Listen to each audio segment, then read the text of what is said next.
Good evening student, मेरा नाम है ओमजी पोरवाल और मैं अपने YouTube channel physics bye Omji Porwal में आपका बहुत बहुत स्वागत करता हूं। तो स्टूडेंट्स, जैसा कि हमने पिछले लेक्चर में ग्रेविटेशन पूरा फिनिश कर दिया था, ग्रेविटेशन के मैंने पार्ट 6 बनाए जिसमें पूरा मैंने ग्रेविटेशन के बारे में विस्तार से आपको बताया।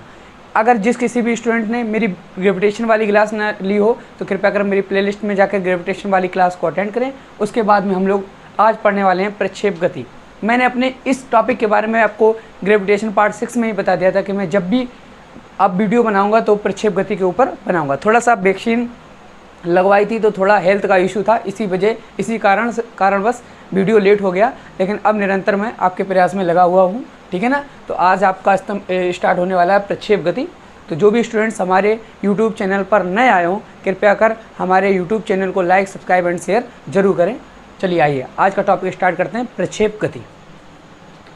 तो हम लोग प्रक्षेप गति की बात करने वाले हैं आज, और प्रक्षेप गति हमारे एयरफोर्स के हिसाब से बहुत ही इंपॉर्टेंट टॉपिक है। प्रक्षेप गति को पढ़ने से पहले हमें प्रक्षेप के बारे में जानना पड़ेगा। हमारे दैनिक जीवन में प्रक्षेप गति से संबंधित क्या उदाहरण हैं उनके बारे में भी जानना पड़ेगा। तो आज हम लोग सिर्फ प्रक्षेप के बारे में ही समझेंगे कि प्रक्षेप है क्या, बहुत अच्छी प्रकार से समझेंगे और बहुत सरल भाषा में समझेंगे। कोई भी ज़्यादा लिखने का माध्यम नहीं है, क्योंकि डेफिनेशंस नहीं आती हैं, आते हैं इनके फार्मूले। क्या आते हैं? फार्मूले और इनके क्वेश्चन। हम लोग फार्मूले और क्वेश्चन पर ज़्यादा फोकस करेंगे और थ्योरी पर फोकस करेंगे, लिखने पर ज़्यादा ध्यान नहीं देंगे। चलिए आइए स्टार्ट करते हैं। अगर हम लोग पहले बात करते हैं तो सबसे पहले हम लोग बात करते हैं प्रक्षेप गति, प्रोजेक्टाइल।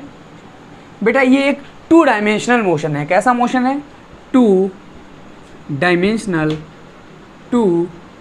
डायमेंशनल मोशन, यानी ये जो गति है ये द्विविमीय गति है। कैसी गति है? द्विविमीय गति। तो प्रोजेक्टाइल मोशन है ये एक द्विविमीय गति है। कैसी गति है? द्विविमीय। वैसे द्विविमीय गति 2 होती है। पहला तो आपकी प्रक्षेप गति, ये आपकी द्विविमीय गति होती है, और दूसरा आपकी सर्कुलर मोशन, वृत्तीय गति। तो ये जो दोनों गति हैं ये हमारी द्विविमीय गति है, 2 डायमेंशनल मोशन है। तो ये 2 डायमेंशनल मोशन के एग्जाम्पल हैं। ठीक है ना। एक प्रक्षेप गति और एक सर्कुलर मोशन। प्रक्षेप गति पढ़ने के बाद आई थिंक हम लोग शायद वृत्तीय गति ही पढ़ेंगे। ठीक है ना। तो ये द्विविमीय गति है। थोड़ा आगे बढ़ते हैं। अब बात आती है प्रक्षेप गति की, प्रोजेक्टाइल मोशन की। तो प्रोजेक्टाइल मोशन को समझने के लिए हमें सरल भाषा में समझना पड़ेगा कि किसी भी वस्तु को या किसी भी पिंड को हम प्रोजेक्ट करते हैं। क्या करते हैं? कुछ दूरी पर फेंकते हैं या कुछ कोण पर फेंकते हैं। उस कोण का मान 90 डिग्री नहीं होना चाहिए। कितना नहीं होना चाहिए? 90 डिग्री नहीं। और कण का जो गमन होना चाहिए वो परवलयाकार होना चाहिए। कैसा होना चाहिए? यानी पथ जो होना चाहिए वो परवलयाकार होना चाहिए। ऐसी गति को हम प्रक्षेप गति कहते हैं। क्या बोलते हैं? प्रक्षेप गति कहते हैं। समझते हैं। यहाँ ये है पॉइंट बेटा O और ये पॉइंट है O डैश। ठीक है ना। यहाँ से हमने किसी भी पिंड को लिया, वो प्रोजेक्ट कर दिया ना। और ये क्षैतिज से कोण थीटा है, इसका मान 90 डिग्री नहीं होना चाहिए। कितना नहीं होना चाहिए? अगर 90 डिग्री हो गया तो जो गति होगी वो प्रक्षेप गति। और ये जो पाथ होगा, यानी ये जो पाथ होना चाहिए ये पैराबोलिक होना चाहिए। कैसा होना चाहिए? पैराबोलिक। यानी पथ जो होना चाहिए वो परवलयाकार होना चाहिए। कैसा होना चाहिए बच्चा? परवलयाकार। तो ऐसी गति को हम लोग प्रक्षेप गति कहते हैं। क्या कहते हैं? प्रक्षेप गति। जैसे प्रक्षेप गति से संबंधित कुछ दैनिक उदाहरण देखते हैं। जैसे उदाहरण नंबर पहला हम लोग देखेंगे। उदाहरण नंबर पहला, जैसे कि क्षैतिज दिशा में हवाई जहाज उड़ता है, तो अगर हम वहां से किसी बम को गिराएं, किसको गिराएं? बम ड्रॉप करें कोई भी एरोप्लेन से, तो वो जिस वेग से फेंका जाएगा उसे हम लोग प्रक्षेप वेग बोलेंगे। क्या बोलेंगे? प्रक्षेप वेग। और जो पथ बनाएगा वो कैसा बनाएगा? परवलयाकार पथ बनाएगा। कैसा बनाएगा? परवलयाकार। अगर हम लोग बात करते हैं कि अगर हम किसी भी बंदूक से गोली चलाएं तो हम जिस वेग से उस गोली को छोड़ेंगे उस वेग को ही हम लोग प्रक्षेप वेग बोलते हैं। क्या बोलते हैं? प्रक्षेप। और वो जो गोली है वो जिस पथ पर जाती है वो जो पथ होगा वो कैसा होगा बेटा? परवलयाकार होगा। तो ये प्रक्षेप से संबंधित कुछ उदाहरण थे, और भी उदाहरण दे सकते हैं। जैसे हम धनुष से तीर चलाते हैं ना, धनुष में तीर चलाते हैं, वो जो तीर जिस वेग से जाता है उसे हम लोग प्रक्षेप वेग बोलते हैं, और जो पथ बनता है वो परवलय आकार बनता है। कैसा बनता है? परवलय। एक और एग्जांपल ले लेते हैं। ये कोई बकेट है और उसमें पानी भरा हुआ है। ये कोई बकेट है और इसमें पानी भरा हुआ है, और हमने यहां से कोई होल कर दिया ना। तो ये जो होल कर दिया तो पानी का जो फ्लो है वो नीचे आ जाएगा। तो ये जो फ्लो है, ये जो वेग है, यही हमारा प्रक्षेप वेग कहलाता है। क्या कहलाता है? और ये जो पाथ होगा ये परवलय आकार होगा। कैसा होगा? तो ये दैनिक जीवन से जुड़े हमारे कुछ उदाहरण थे प्रक्षेप गति के बारे में, ठीक है ना। तो ये हमारा पूरा प्रक्षेप गति है, यानी किसी भी पिंड को हम ऐसे कोण से फेंकें कि उस कोण का मान 90 डिग्री ना हो, और पथ का जो बनने वाला पथ है वो परवलय आकार हो। कैसा हो? परवलय आकार। तो ऐसे गति को हम प्रक्षेप गति बोलते हैं। क्या बोलते हैं? प्रक्षेप गति बोलते हैं। आइए थोड़ा इसे समतल में समझने की कोशिश करते हैं। ये तो हमारे दैनिक जीवन की बात थी, अब थोड़ा हम समतल में इसकी बात करते हैं।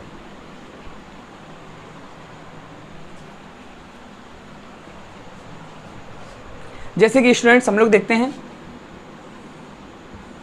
ये बेटा एक्स एक्सिस है, यानी ये एक्स अक्ष है, एक्स अक्ष है, और ये वाई अक्ष है, वाई एक्सिस है।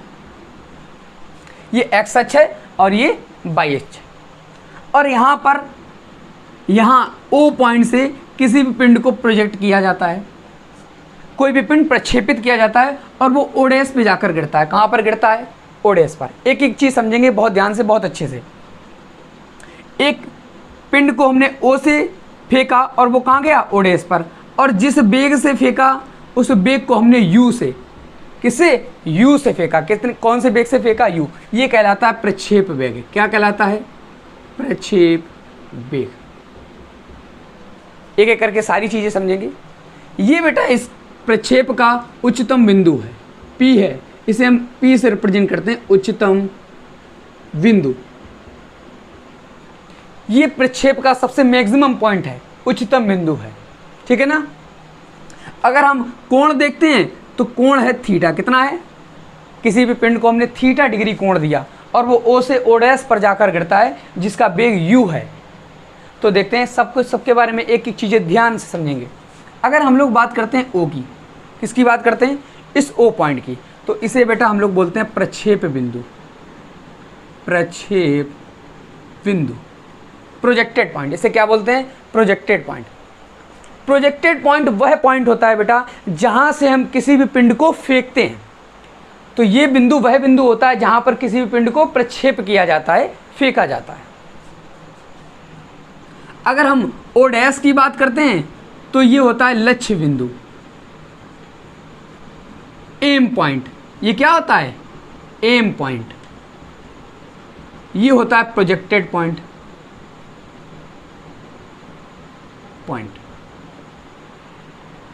ये एम पॉइंट होता है और ये लक्ष्य पॉइंट होता है, लक्ष्य बिंदु होता है। लक्ष्य बिंदु बेटा वह बिंदु होता है जहां पर हमारी पिंड जाकर गिरता है, उसे हम लोग लक्ष्य बिंदु बोलते हैं। थोड़ा और आगे बढ़ते हैं। अगर हम लोग बात करते हैं U की, तो U हमारा होता है प्रक्षेप वेग। इसको हम लोग क्या बोलते हैं?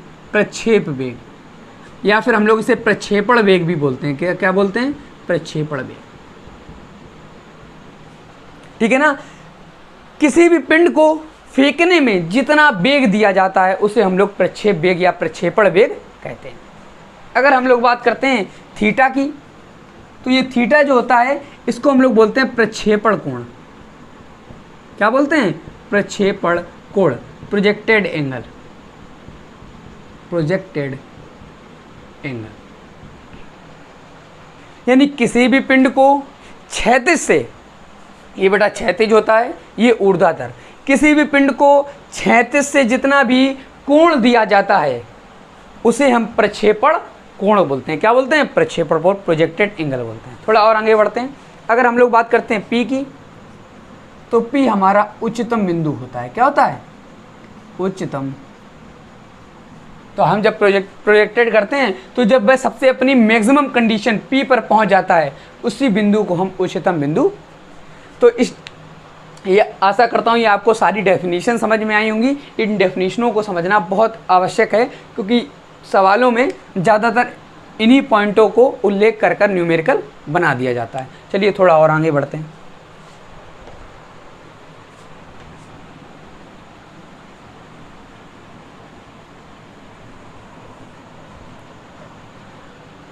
अब हमने देखा कि हमने इसको प्रक्षेप बिंदु से किसी भी पिंड को फेंका और वह अपने लक्ष्य बिंदु पर जाकर गिरी, जिसको उसे प्रोजेक्टाइल करने में उसको हमने यू वेग दिया। कितना वेग दिया? यू वेग। अब ये जो यू वेग है, यानी ये जो प्रक्षेप वेग है यू, इसे हम लोग बोलते हैं बेटा प्रक्षेप वेग। प्रक्षेप वेग ये दो घटकों में विभाजित हो जाता है। कितने घटकों में? दो। सबसे बहुत अच्छे तरीके से समझेंगे। पहला जो घटक होता है वो होता है क्षैतिज घटक। क्षैतिज घटक, क्षैतिज घटक यानी हॉरिजेंटल कंपोनेंट। यानी ये जो वेग है ये दो घटकों में विभाजित हो जाता है, जिसका पहला घटक कौन सा है? क्षैतिज घटक। और दूसरा घटक जो है वो है ऊर्ध्वाधर घटक। कौन सा? ऊर्ध्वाधर घटक, यानी vertical component. This projected velocity becomes converted into two component. First component is horizontal component and second is vertical component. तो ये जो वेग है ये दो घटकों में विभाजित हो जाता है, एक आपके हॉरिजेंटल कंपोनेंट में और एक वर्टिकल कंपोनेंट में। हम लोग इसके बारे में ही अब पढ़ने वाले हैं। तो थोड़ा और आगे बढ़ते हैं। इसे हम बेटा यू एक्स से रिप्रेजेंट करते हैं, यू एक्स से रिप्रेजेंट करते हैं, और इसको यू वाई से। यानी कहने का मतलब है कि जो हमारा क्षैतिज घटक होगा वो क्षैतिज से होगा ना, तो उसे हम यू एक्स से रिप्रेजेंट करते हैं। किससे? और जो हमारा ऊर्ध्वाधर घटक होगा उसे हम यू वाई से रिप्रेजेंट करते हैं। किससे रिप्रेजेंट करते हैं? यू वाई से। थोड़ा इन घटकों के बारे में ही पढ़ेंगे। तो जो हमारा क्षैतिज घटक यू एक्स होता है, क्षैतिज के साथ में हमेशा कभी भी घटक बनेगा तो वो बनेगा कॉस थीटा को लेकर, तो वो होता है यू कॉस थीटा। क्या होता है? इसे हम यू एक्स से, सफिक्स में एक्स बनता है, इसको हम लोग बोलते हैं क्षैतिज घटक। अगर हम लोग ऊर्ध्वाधर घटक की बात करते हैं तो वो होता है यू वाई, वो होता है यू साइन। तो ये जो दो घटक है जिनमें हमारा वेग डिवाइड हुआ है वो है क्षैतिज घटक यू कॉस थीटा और ऊर्ध्वाधर घटक है वो है यू साइन। यहाँ से बहुत अच्छे अच्छे प्रश्न बनते हैं। आइए उन्हीं प्रश्नों के बारे में हम थोड़ा आपको बताते हैं।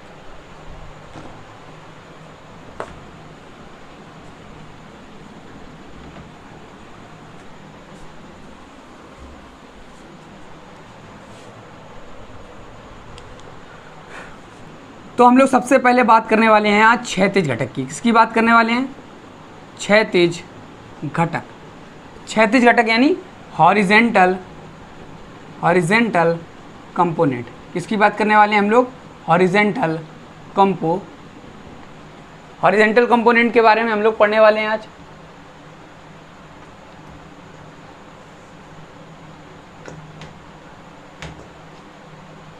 तो हॉरिजेंटल कंपोनेंट में पढ़ने वाले हैं। तो सबसे पहले हॉरिजेंटल कंपोनेंट का पहला पॉइंट देखेंगे। अगर हम कोई भी पिंड को प्रोजेक्ट कर रहे हैं तो कभी भी उसका क्षैतिज घटक बदलता नहीं है, यानी क्षैतिज घटक जो होता है वो हमेशा कांस्टेंट होता है। यानी किसी भी पिंड को अगर हम प्रक्षेप कर रहे हैं तो उसका क्षैतिज घटक कभी भी बदलता नहीं है। कहने का मतलब है प्रोजेक्टेड करते समय यू एक्स यानी यू कॉस थीटा जो होता है वो बेटा कांस्टेंट होता है। क्या होता है? ठीक है ना। तो जैसे अगर ये कोई पॉइंट है, जैसे हम एक और डायग्राम बनाते हैं, ओ है ओ डैश। तो अगर हम लोग यहाँ पर अपने क्षैतिज घटक के बारे में बात करेंगे तो वो भी यू कॉस थीटा होगा। अगर पिंड यहाँ है, यहाँ पहुँचता, यहाँ पहुँचता, यहाँ पहुँचता, यहाँ पहुँचता, यहाँ पहुँचता, तो उसका कभी भी घटक बदलेगा नहीं। यहाँ पर भी यू कॉस थीटा, यहाँ पर भी यू कॉस थीटा, और यहाँ पर भी यू कॉस थीटा। ऐसे करके बॉडी का प्रोजेक्ट करते समय क्षैतिज घटक अपरिवर्तित रहता है।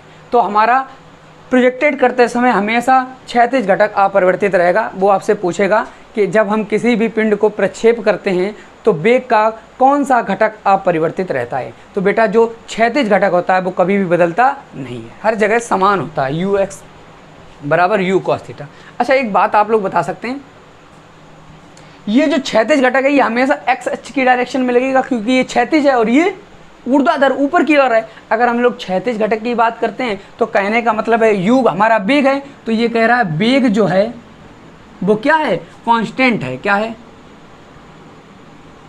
तो अगर हम लोग यहाँ पर एक्स अक्ष की दिशा में अगर हम त्वरण की बात करते हैं, ये क्या है, त्वरण है, वो भी किस दिशा में, एक्स अक्ष की दिशा में।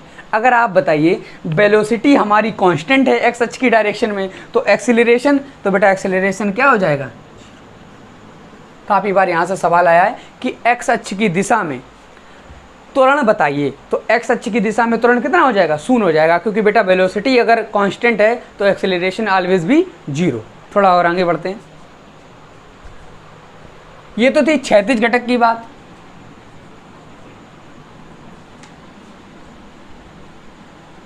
अगर हम लोग बात करते हैं ऊर्ध्वाधर घटक की, तो दूसरा हमारा घटक था वो कौन सा था, ऊर्ध्वाधर घटक, वर्टिकल कंपोनेंट। अब हम लोग इसकी बात करने वाले हैं, वर्टिकल कंपोनेंट। हम लोग बात करने वाले हैं ऊर्ध्वाधर घटक की, जिसे हमने लोगों ने यू वाई से रिप्रेजेंट किया था। किससे किया था, यू वाई से। यू वाई बराबर आया था यू साइन थीटा, आया था नहीं। तो ये हमारा बेटा ऊर्ध्वाधर घटक है, किसी भी पिंड का ऊर्ध्वाधर घटक है। तो अगर हम लोग इस ऊर्ध्वाधर घटक के बारे में समझते हैं तो ऊर्ध्वाधर घटक हमारे 3 पोजीशन पर वेराइज करता है। अगर हम लोग ओ से पी तक जाएं, कहाँ से जाएं, अगर हम ओ से पी तक जाएं, कहाँ से जाएं, ओ से पी तक जाएं, तो जो ऊर्ध्वाधर घटक यू साइन थीटा होता है वो बेटा घटता है। क्या करता है, घटता है। डायरेक्ट पॉइंट है, ओ से पी तक हमारा ऊर्ध्वाधर घटक घटता है। सेकेंड पॉइंट, पी पर पहुंचकर ये बेटा यू साइन थीटा जो होता है वो शून्य हो जाता है। क्या हो जाता है, कहने का मतलब है उच्चतम बिंदु पर वेग का ऊर्ध्वाधर घटक, उच्चतम बिंदु पर वेग का ऊर्ध्वाधर घटक क्या हो जाता है, शून्य हो जाता है। अगर हम लोग बात करते हैं P से O डैश तक, तो P से O डैश तक हमारा वेग का ऊर्ध्वाधर घटक हमेशा बढ़ता है। क्या करता है, बढ़ता। तो ये 3 कंडीशन आई ऊर्ध्वाधर घटक को लेकर। पहली कंडीशन बेटा, पहली कंडीशन आई कि हमारा वेग का जो ऊर्ध्वाधर घटक होता है वो O से P तक घटता है। क्या करता है, घटता है। P पर पहुंचकर ये शून्य हो जाता है, यानी P पर हमेशा उच्चतम बिंदु पर वेग का जो ऊर्ध्वाधर घटक होगा वो हमेशा शून्य होगा, और P से O डैश तक इसका ऊर्ध्वाधर घटक हमेशा। अब यहीं पर हम लोग, ये तो होगी वेग की बात। अगर हम लोग एक्सीलरेशन की बात करें, और वो भी कौन सी डायरेक्शन में, बाई डायरेक्शन में। अब हम लोग किस दिशा में बात कर रहे हैं त्वरण की, बाई दिशा में। एक्स अक्ष की दिशा में तो शून्य आया, अब बाई अक्ष की दिशा में, तो हमेशा जो बाई अक्ष की दिशा में जो भी एक्सेलरेशन आता है वो जी के बराबर यानी गुरुत्व के अधीन आता है। तो ए बराबर क्या हो जाता है, क्योंकि यहाँ पर जो एक्सेलरेशन होता है बॉडी हाइट पर होती है, तो हाइट पर जितना भी त्वरण होता है वो गुरुत्व के अधीन होता है। ठीक है ना, ग्रेविटी अंडर मोशन हो जाता है। अब थोड़ा और आगे बढ़ते हैं, इसके बारे में और जानकारी देखते हैं क्या है।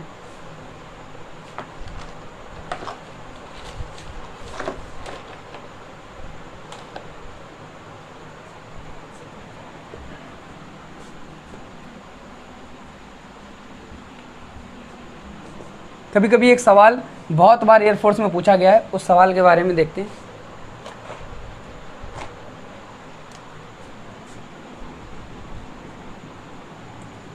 किसी भी प्रक्षेप गति में, किसी भी प्रक्षेप गति में उच्चतम बिंदु एवं त्वरण के मध्य, उच्चतम बिंदु एवं त्वरण के मध्य कोण ज्ञात कीजिए। कोण ज्ञात तो ये एयरफोर्स का सिलेक्टेड प्रश्न है कि किसी भी प्रक्षेप गति में उच्चतम बिंदु एवं त्वरण के मध्य कोण ज्ञात कीजिए। आपके ऑप्शन है, पहला है 90 डिग्री, बी ऑप्शन है 60 डिग्री, सी ऑप्शन है 120 डिग्री, या डी ऑप्शन है 30 डिग्री। जल्दी से सवाल को लगाएंगे स्टूडेंट्स, जल्दी से हमारे कमेंट सेशन में इसका आंसर आ जाना चाहिए।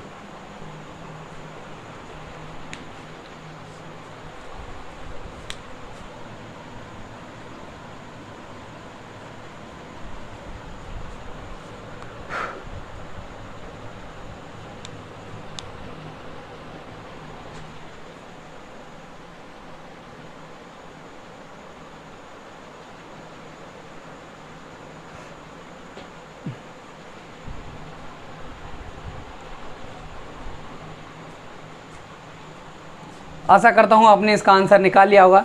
जैसे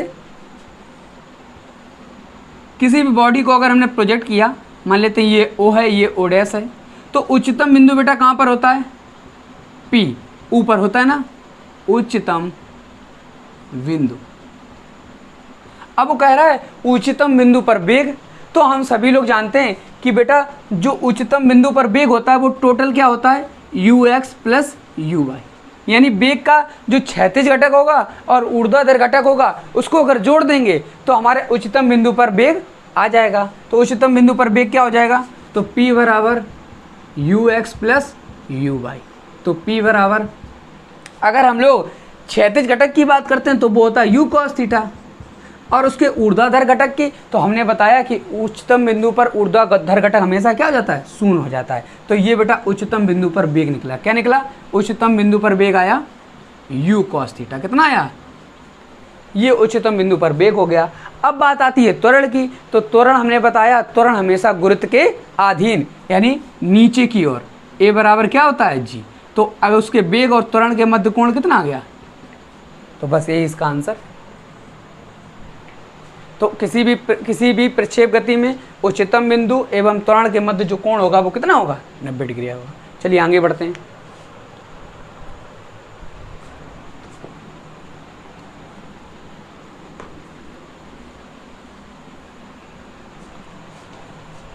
तो अब स्टूडेंट्स हम लोग पढ़ने वाले हैं फ्लाइट टाइम। क्या पढ़ने वाले हैं? Flight time.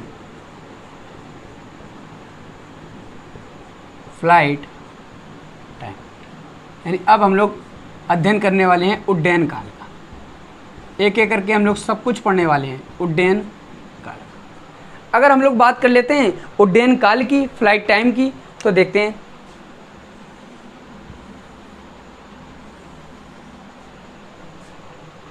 अगर हम लोग बात करते हैं उड्डयन काल की,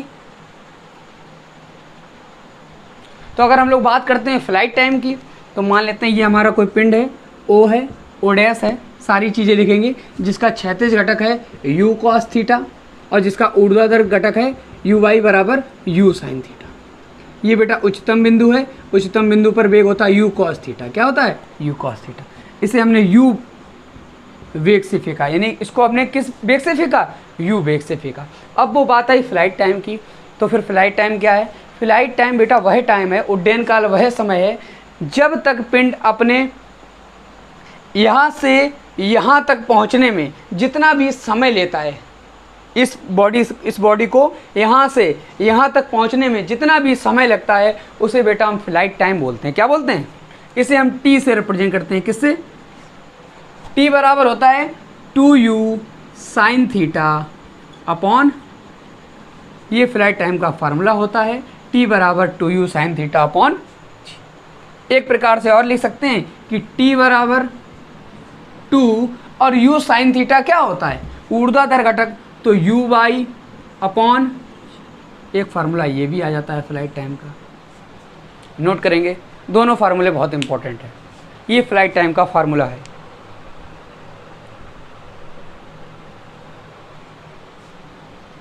ठीक है ना? कभी कभी यहाँ से भी एक और चीज़ पूछ दी जाती है। क्या पूछ दिया जाता है? पूछ दिया जाता है कि उच्चतम बिंदु पर समय ज्ञात कीजिए। कहाँ पर? उच्चतम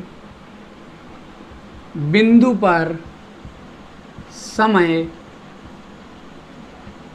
ज्ञात कीजिए। सवाल बोल दिया जाता है कि किसी भी पिंड को ओ से ओ डैश तक पहुंचने में समय लगता है टी सेकंड लगते हैं। क्या लगता है? टी सेकंड लगते हैं। तो वो बताता है बॉडी का वह समय बताइए जब बॉडी उसकी मैक्सिमम कंडीशन यानी उच्चतम बिंदु पर होगी। तो अच्छा, उच्चतम बिंदु पर समय यानी यहाँ से यहाँ तक पहुँचने में हमें समय लगा टी, कितना लगा? और पी से ओ डैश तक समय पहुँचने क्या लगा? यानी ये दोनों जो होते हैं वो समान होते हैं। क्या होते हैं? समान समय होते हैं। तो अगर हमें कैपिटल टी निकालना है तो टी प्लस टी का जोड़ना पड़ेगा कि नहीं जोड़ना पड़ेगा? तो टी बराबर हो गया 2t। अब ये टी क्या है? ये बेटा उच्चतम बिंदु पर समय है। तो टी बराबर कितना हो जाएगा? तो स्मॉल टी बराबर हो जाएगा t/2। अब ये टी है क्या? ये है फ्लाइट टाइम यानी उड्डयन काल। तो उच्चतम बिंदु पर समय जो होगा वो उड्डयन काल का आधा होगा। अगर हम उड्डयन काल का फार्मूला रखें तो स्मॉल टी बराबर 2u sin थीटा अपॉन जी होगा कि नहीं होगा? और इसमें 2 का भाग कर दें तो उच्चतम बिंदु पर जो समय आएगा वो आएगा u sin थीटा अपॉन, कभी कभी ये भी बहुत पूछ दिया जाता है, इसको भी नोट करेंगे, t बराबर u sin थीटा अपॉन। ये हमारा उड्डयन काल का फार्मूला आया। तो इतने सारे कॉन्सेप्ट हैं जो हमें उड्डयन काल के बारे में पढ़ने हैं।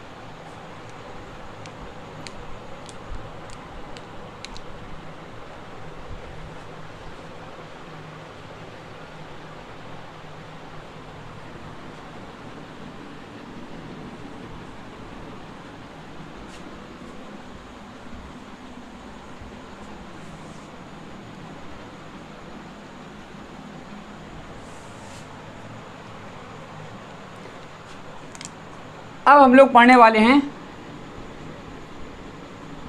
अधिकतम ऊंचाई। अब हम लोग पढ़ने वाले हैं अधिकतम ऊंचाई के बारे में। इसे हम कैपिटल एच से रिप्रेजेंट करते हैं। किससे? जैसे अगर कोई भी पिंड को प्रोजेक्ट किया जाता है ओ से ओ डैश, ये हमारा you x you cos theta होता है, ये क्षैतिज घटक होता है, ये याद करना चाहिए आपको बार बार। यू वाई जो होता है वो यू साइन थीटा, ऊर्ध्वाधर घटक यू होता है। इसे कुछ यू वेग से, पी इसका उच्चतम बिंदु और थीटा इसका क्षैतिज से कोण, प्रक्षेपण कोण होता है कि नहीं होता है? अगर हम लोग बात करते हैं अधिकतम ऊंचाई की, तो अधिकतम ऊंचाई बेटा वह ऊंचाई है जिसको ऊर्ध्वाधर दिशा में कितना अधिकतम विस्थापन दिया गया है, उसी पिंड को उसकी अधिकतम ऊंचाई कहते हैं। जैसे अगर हम इसके विस्थापन की बात करते हैं तो अगर हम लोग ऊर्ध्वाधर में विस्थापन देखेंगे तो ये विस्थापन होता है, ये विस्थापन होता है, एक ये विस्थापन है, ये भी विस्थापन है, ये विस्थापन है। तो ऊर्ध्वाधर दिशा में जितना सबसे ज़्यादा अधिकतम विस्थापन हुआ होगा वही उसकी अधिकतम ऊंचाई होगी। तो देखिए बेटा, ये बताइए ये ज़्यादा है, ये ज़्यादा है कि ये ज़्यादा है, ये ज़्यादा है कि ये? सबसे उच्चतम ऊंचाई यही तो है। तो बस इसी को हम लोग अधिकतम ऊंचाई एच बोलते हैं। अगर हम इसके फार्मूले की बात करते हैं तो एच बराबर होता है u square sine square theta upon, ये इसका फार्मूला होता है एच बराबर, नोट करेंगे, एच बराबर u square sine square theta upon.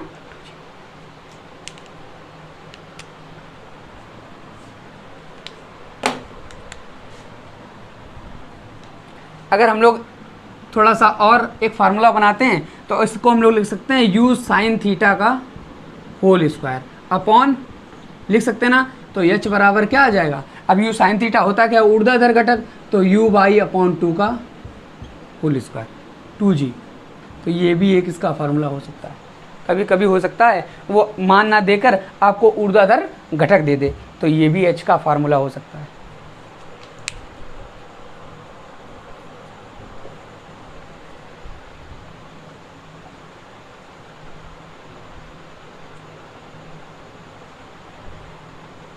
यहीं पर अगर हम एक और कंडीशन बनाना चाहें कि जो वो कंडीशन होगी वो एच मैक्सिमम की होगी, कितनी होगी?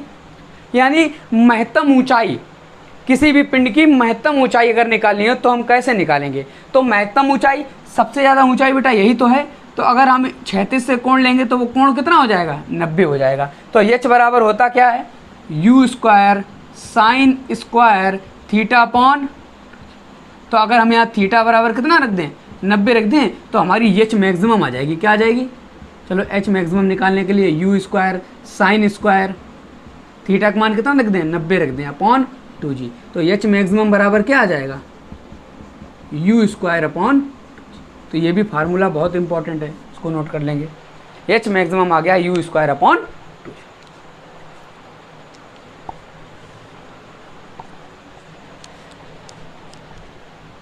ये इसकी महत्तम ऊंचाई, ये इसकी महत्तम ऊंचाई और ये इसकी अधिकतम ऊंचाई है। एच बराबर u square sine square theta upon 2g और महत्तम ऊंचाई एच मैक्सिमम बराबर आया यू स्क्वायर अपॉन।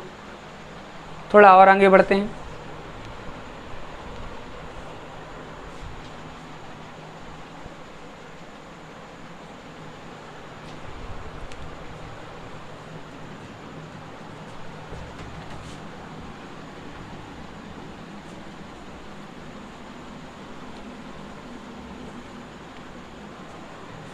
अब हम लोग बात करने वाले हैं इसके क्षैतिज परास के बारे में, यानी इसकी रेंज के बारे में। और रेंज भी कौन सी, हॉरिजेंटल रेंज के बारे में। हॉरिजेंटल रेंज यानी प्रक्षेप की क्षैतिज परास। अगर हम लोग इसकी रेंज की बात करते हैं तो यहाँ से भी बहुत अच्छा प्रश्न बनता है। तो सबसे पहले हॉरिजेंटल रेंज होता क्या है हम वो सीखेंगे। तो कोई भी पिंड है उसके बारे में आपको हर चीज़ें पता चल गई। ओ डैश, ये यू वाई ऊर्ध्वाधर घटक यू साइन थीटा, ये आपका क्षैतिज घटक यू कॉस थीटा, ठीक है ना, जो आपका प्रक्षेप करते समय कांस्टेंट होता है। और ऊर्ध्वाधर घटक उच्चतम बिंदु पर शून्य हो जाता है। ये पी क्या होता है, ये आपका उच्चतम बिंदु होता है। क्या होता है, उच्चतम बिंदु। यहाँ पर बेग कितना होता है, बेग होता है बेटा यू कॉस थीटा। कितना होता है, ये सारी चीज़ें बता चुके हैं, बार बार आपको बोल रहे हैं जिससे आपको याद हो जाए। और ये कुछ हम इसको यू बेग देते हैं, कितना देते हैं। और हमने इसके ऊर्ध्वाधर दिशा में अधिकतम विस्थापन भी पढ़ा, जिसे हमने कैपिटल एस से अधिकतम ऊंचाई से डिनोट किया है, ठीक है ना। अब देखिए हमारी हॉरिजेंटल रेंज यानी क्षैतिज परास क्या होता है। अगर हम लोग क्षैतिज परास की बात करते हैं तो किसी भी प्रक्षेप करते समय किसी भी पिंड को क्षैतिज दिशा में, किस दिशा में, क्षैतिज दिशा में जितना अधिकतम विस्थापन होता है उसे उस पिंड की क्षैतिज परास बोलते हैं। अगर हम लोग बात करते हैं महत्तम परास की तो सबसे ज़्यादा महत्तम परास बेटा क्षैतिज दिशा में यही तो है कि नहीं है। बस इसी को हम लोग क्या बोलते हैं, क्षैतिज परास का। जैसे हम लोग सब लोग जानते हैं समय बराबर होता है दूरी बटा चाल, होता है कि नहीं होता है। बस यही हमारी परास है। और ये जो दूरी है, जो चाल है, ये हमारी कैसी चाल है, क्षैतिज चाल है। कैसी चाल है, क्षैतिज। तो अगर हम लोग परास की बात करेंगे तो परास बराबर, अब परास भी कौन सी, क्षैतिज परास। क्षैतिज परास बराबर क्या हो जाएगा, क्षैतिज परास बराबर समय इंटू क्षैतिज वेग, क्षैतिज। तो समय यहाँ से यहाँ तक पूरा लगने में कितना लगता है, टी बराबर होता है 2u sine theta upon g, होता है ना फ्लाइट टाइम। इनटू अगर हम लोग चाल की बात करते हैं तो चाल हमारी कौन सी है, क्षैतिज चाल है। कैसी है, वो होती है u cos थीटा। बस यही इसका फार्मूला होता है। वैसे अगर हम लोग रेंज को r से डिनोट करते हैं, किससे डिनोट करते हैं, r, तो r बराबर निकल के आता है u square sine 2 theta upon, क्योंकि 2 sine theta into cos theta क्या होता है, हमारा साइन 2 थीटा का फार्मूला होता है। और u इंटू यू स्क्वायर हो जाता है अपॉन जी, सॉरी 2g नहीं होता है, सिर्फ g होता है, ठीक है ना। तो ये इसकी रेंज का फार्मूला आया, काफ़ी इंपॉर्टेंट है। कन्फ्यूज़न नहीं होना चाहिए एच वाले फार्मूले में और आर वाले फार्मूले में। ज़्यादातर बच्चे आर और एच वाले फार्मूले में कन्फ्यूज़न रहता है, बस उसे ही क्लियर करना है। एच बराबर होता है u square sine square theta upon 2g और रेंज होता है u square sine 2 theta upon g.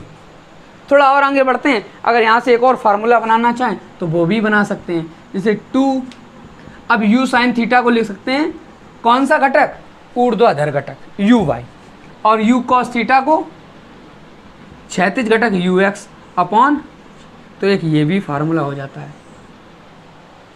तो एक आर का ये भी फार्मूला है, इसको भी नोट करेंगे जल्दी से।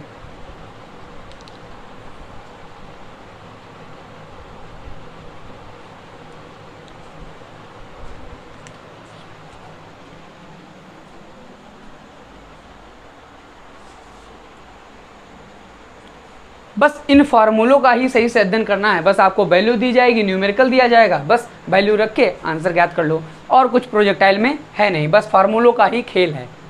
थोड़ा और इसमें अगर हम लोग बात करते हैं, जैसे हमने अधिकतम ऊंचाई की बात की तो हमने एच मैक्सिमम निकाला, तो एच मैक्सिमम निकला थीटा बराबर 90। वो तो हमने डायरेक्टली देख लिया कि यहाँ से जो परास है वो कितना है, कि कौन से एंगल पर अधिकतम विस्थापन होगा, थीटा बराबर 90 डिग्री पर। अब आ जाती है मैक्सिमम के लिए रेंज कहाँ मैक्सिमम होगी। तो रेंज को मैक्सिमम के लिए बहुत सारा कंफ्यूजन रहता है, आइए उसी को क्लियर करते हैं।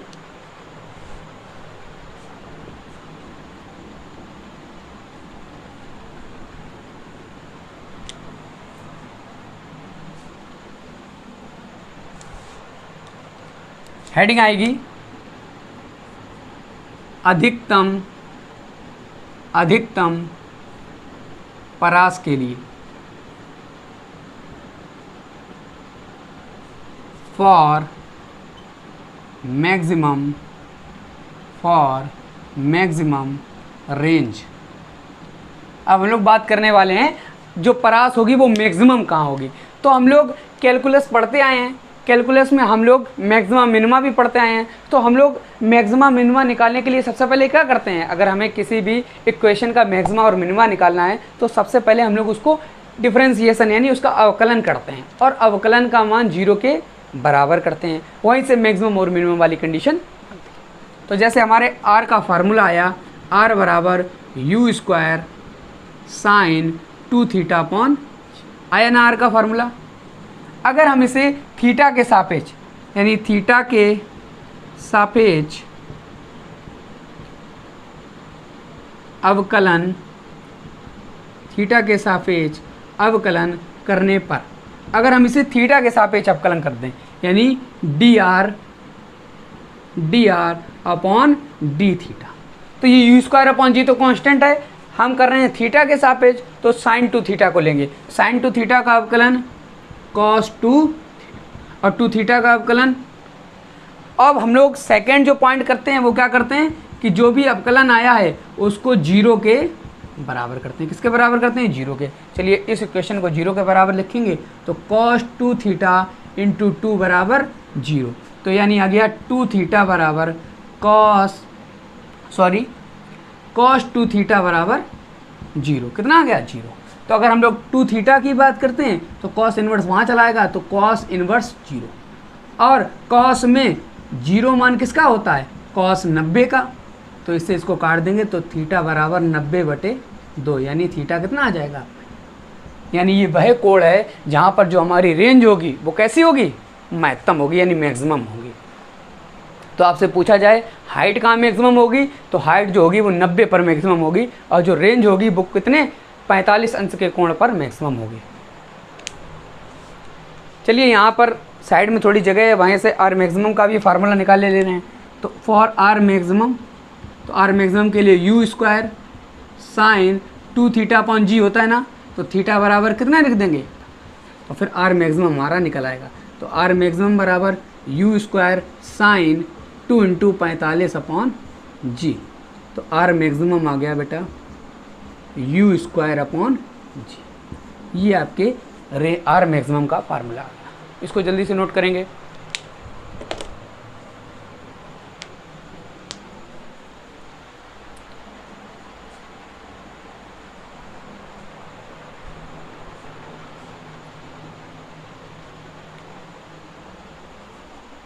तो सबसे पहले हमने क्या देखा, सबसे पहले हमने उसके फार्मूले के बारे में देखा, फिर उसको मैक्सिमम के निकालने के लिए अगर ये आप हाइट में भी अगर आप अवकलन करते हैं तो वहाँ से थीटा 90 आएगा। इस आंसर से देख लीजिए, नहीं तो आपको फिगर से ही हाइट वाला कॉन्सेप्ट पता चल रहा है कि ये 90 हो जाएगा तभी हाइट होगा, लेकिन रेंज के लिए आपको ये वाला मेथड लगाना पड़ेगा, तभी आप आर मैक्सिमम का फार्मूला निकाल पाएंगे। थोड़ा और आगे बढ़ते हैं। एक सवाल लेते हैं। बहुत इंपॉर्टेंट सवाल है, एयरफोर्स में आया हुआ है।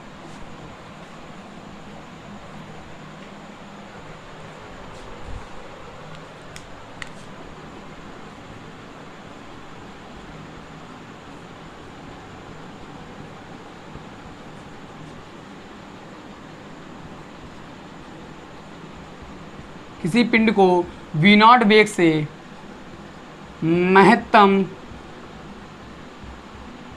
परास के लिए, किसी पिंड को V0 वेग से महत्तम परास के लिए फेंका जाता है, फेंका जाता है। थोड़ा मार्कर चेंज कर ले रहे हैं।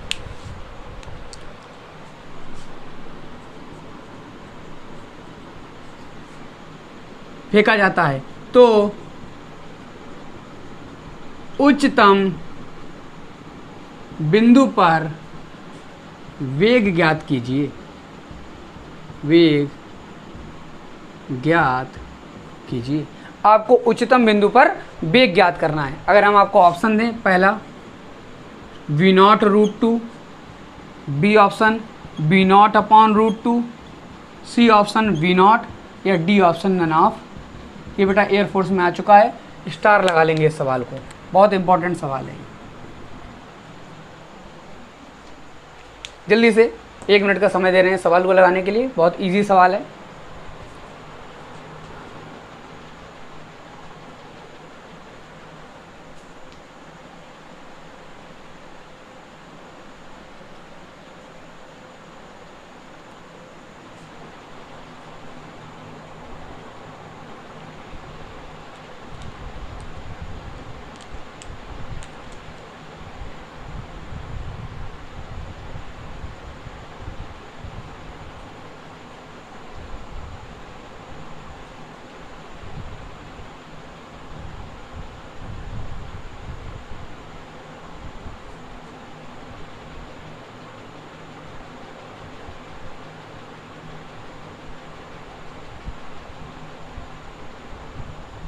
चलिए इसके सॉल्यूशन की बात करते हैं। तो वो कहता है किसी पिंड को V0 वेग से महत्तम परास के लिए फेंका जाता है तो उच्चतम बिंदु पर वेग ज्ञात कीजिए। काफ़ी बार ये एयरफोर्स में आया हुआ है। चलिए हम इसको देखते हैं। हमें वेग कहाँ निकालना है बेटा? उच्चतम बिंदु पर। कहाँ पर निकालना है? इस पीक बिंदु पर। और इस पीक बिंदु पर जो वेग होता है वो क्या होता है? u cos theta. क्या होता है? p बराबर u cos थीटा। कितना होता है? अब वो कह रहा है इस पिंड को V0 वेग से, यानी u का मान उसने दे दिया V0, यही तो वेग है बेटा, V0 वेग से फेंका जा रहा है। और महत्तम परास के लिए उसने यहाँ पर सिर्फ वर्ड बोला है महत्तम परास। अगर वो महत्तम परास बोल दे तो समझ जाना वो एंगल बताने की कोशिश कर रहा है। क्या बताने की कोशिश कर रहा है? एंगल। तो एंगल महत्तम परास के लिए थीटा कितना होता है बेटा? 45 डिग्री। कितना होता है? 45 डिग्री। चलिए इसमें वैल्यू पुट करते हैं। तो P बराबर U का मान क्या आ गया? V0 और cos 45, और cos 45 का मान होता है 1/√2। तो यही उसका उच्चतम बिंदु पर वेग हो जाएगा V0 जल्दी से नोट करेंगे इसको।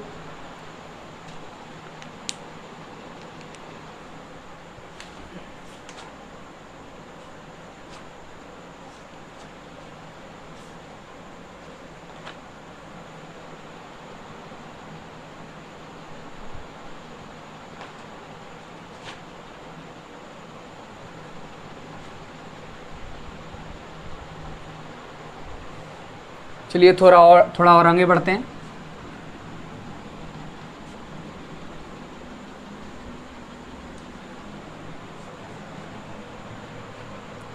थोड़ी रिश्तेदारियां और आ जाती हैं, जैसे हाइट के ऊपर आ गई, रेंज के ऊपर आ गई, टाइम के ऊपर आ गई। तो इनमें क्या रिलेशंस होते हैं, उन रिलेशन की बात करते हैं। तो सबसे पहले हम लोग जो सबसे इंपॉर्टेंट रिलेशन स्टार लगाकर लिख लेंगे, रिलेशन